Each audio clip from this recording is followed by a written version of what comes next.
This video is on supervision, in which we detail some of the exact behaviors that lie on the supervisory continuum. So a review from where we last were, categories of supervisory behaviors.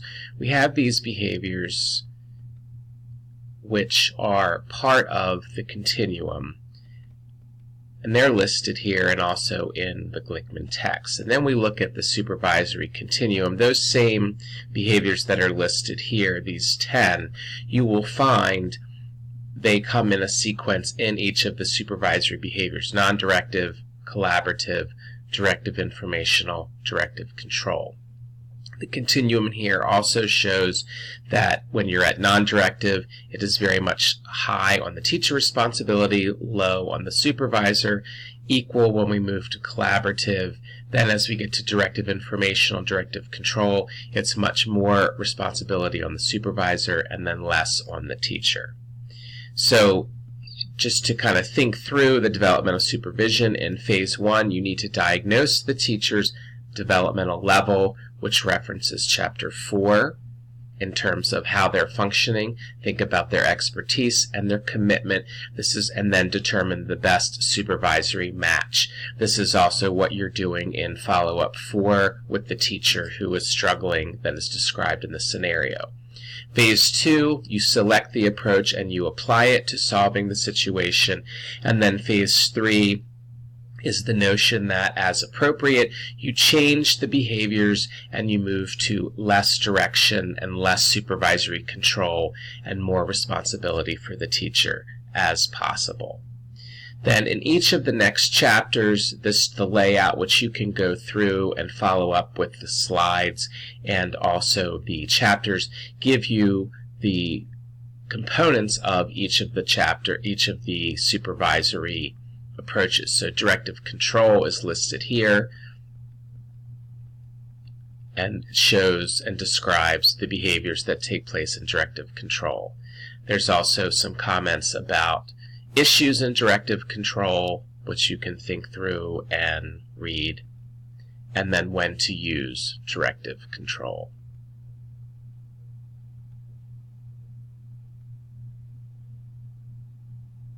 Then as we move from directive control to directive informational, again, the same behaviors and how they play out.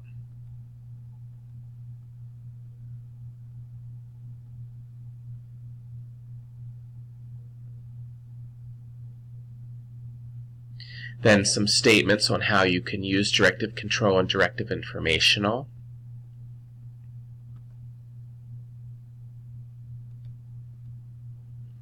Some issues to consider in the use of directive informational.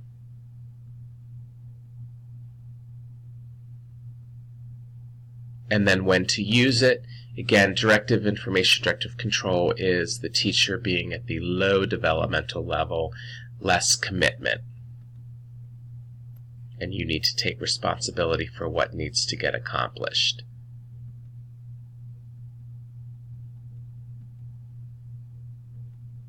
Some additional points to consider on directive informational.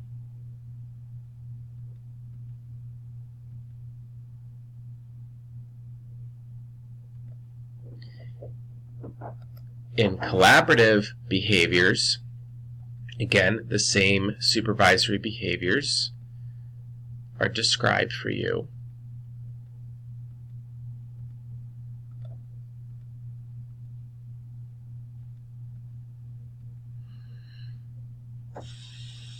And thoughts on when to use collaborative is mixed or moderate developmental level, so they do have some growth. Also, the same degree of expertise, supervisor and the teacher, at an equal level of commitment. And both the teacher and the supervisor need to be willing to explore all the options. The supervisor needs to be okay with where the end result might fall out. And some pieces to consider and reflect on collaborative supervision. And then non-directive. Again, the behaviors are described.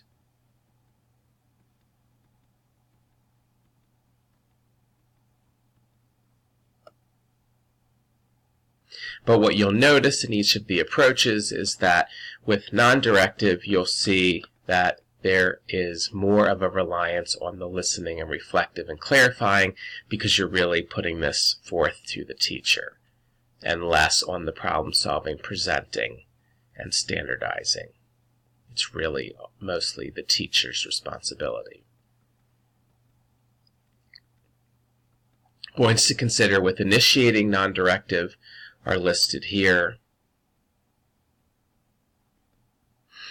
And then one piece to consider or keep in mind that non-directive is not the same as laissez-faire.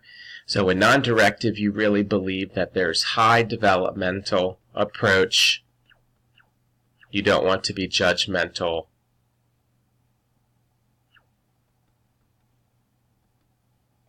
They're functioning at a high level, and then they have large expertise, so you're not relinquishing your role, you're really empowering the teacher because you believe in their high level of development and their knowledge and expertise on the issue, and supporting them to carry it out.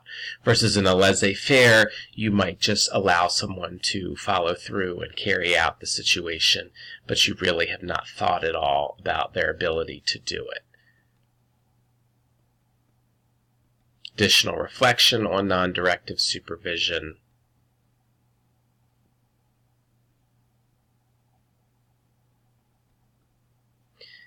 And then some pieces as a practitioner to consider. In developmental supervision, this shows you the teacher and the group characteristics and gives you the supervisory match. So when you consider the developmental approaches, you're going to look at the teacher or group characteristics if they're functioning at a low level of development, expertise, commitment. Directive control may be suggested.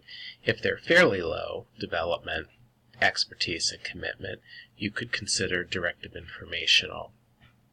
For moderate or mixed levels of development, expertise, and commitment, you could use the collaborative approach, and then if the group or teacher are functioning at a high level of development, expertise, and commitment, you would use the non-directive. This also would come into play in follow-up 4 when you're analyzing the teacher in the scenario that is described. You do need to consider variability. Sometimes the teacher or individual group levels may be mixed, and that's something that needs to be differentiated.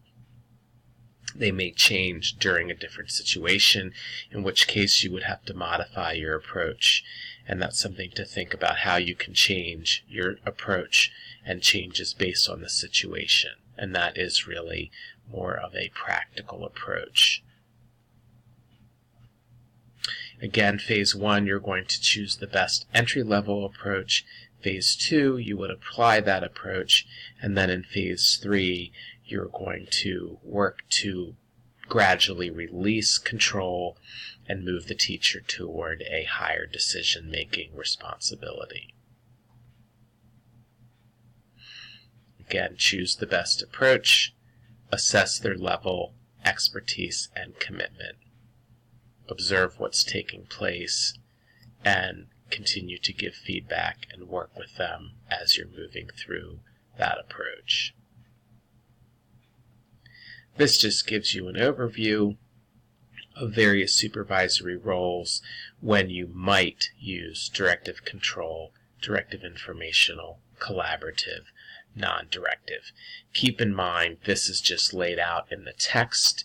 This is not the be-all, end-all, because obviously you're working with people and you need to modify your approaches, adapt, and conform based on the group with whom you are working.